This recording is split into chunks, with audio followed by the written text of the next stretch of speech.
Hey everyone, and welcome back to another Explainer.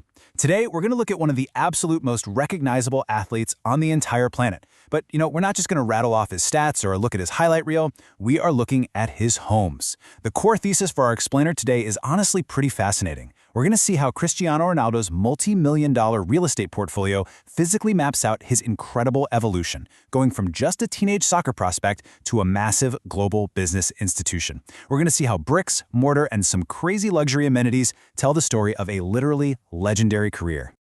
Just think about the sheer contrast here for a second. On one hand, you have this skinny teenager from Madeira, Portugal, leaving his hometown simply chasing a soccer dream, right? Nobody could have predicted what would happen next. Fast forward, and you see what that teenager actually became. A 41-year-old global institution with over 900 career goals and 5 Ballon d'Or awards. We're talking hundreds of millions of dollars in earnings and total global superstardom. It's a staggering scale of success, and as you'll see, his property portfolio marks every single chapter of this unbelievable journey. Okay, let's dive into this. Here is our exclusive global flight itinerary for today. 1. Chasing a soccer dream. 2. Manchester, the dream starts.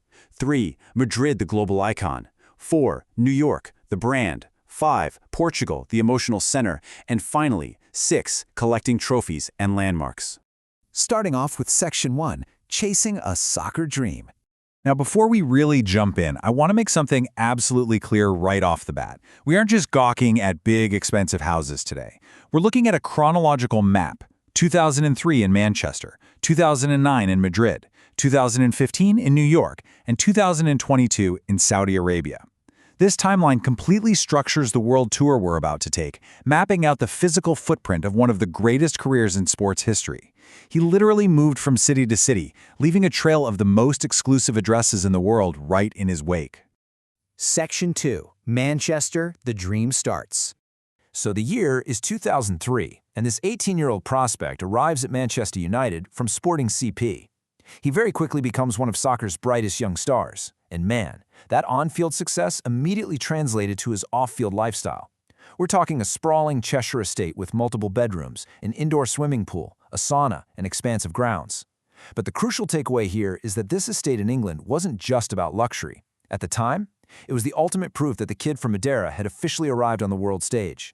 It was the literal, physical manifestation that his dream was becoming reality.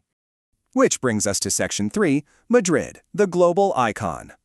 If Manchester made him a star, his record-shattering 2009 transfer to Real Madrid changed absolutely everything. It launched arguably the most dominant period of his entire career and transformed him into a true global icon. And, naturally, a player of that caliber needs a property to match, right? He bought a house. Well, actually, scratch that. It wasn't just a house. It was a lavish mansion in one of Madrid's most exclusive neighborhoods. The sheer scale is amazing. 7 bedrooms, 8 bathrooms, an indoor pool, a spa, and, this is the best part, a private soccer field. It was the exact kind of property for a player who was rewriting the record books almost every single week. And this brilliantly illustrates exactly why that private soccer field was so necessary. 450. That is the number of goals Cristiano Ronaldo scored for Real Madrid by the time he left Spain. During his time living in that mansion, he also won 4 Champions League titles. He fully transformed into one of the most famous athletes on earth. So that private pitch at his home wasn't just some flex or a luxury amenity. It was the laboratory where a global superstar maintained his absolute dominance. Now, Section 4, New York, the brand. This is where the story takes a super fascinating turn, located thousands of miles away from any club he actually played for. In 2015, Ronaldo purchased a luxury apartment in Trump Tower in Manhattan. At the time, this purchase immediately sparked wild rumors that he was going to eventually finish his career in Major League Soccer. Well, that move never happened. But the apartment remains one of the absolute most intriguing investments in his entire collection. Why? Because unlike his European homes, this New York spot felt way less like a full-time residence and more like a symbol. It proved that he was no longer simply a soccer player. He was a global brand. Moving right along to Section 5, Portugal, the emotional center. So, despite all that massive global expansion, his native country remains the beating heart of his property empire.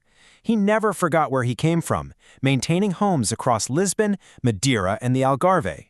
Now, what's really interesting here is that jaw-dropping $50 million price tag.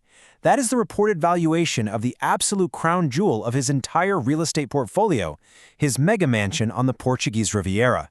It has literally become one of the most talked-about private homes in the entire country.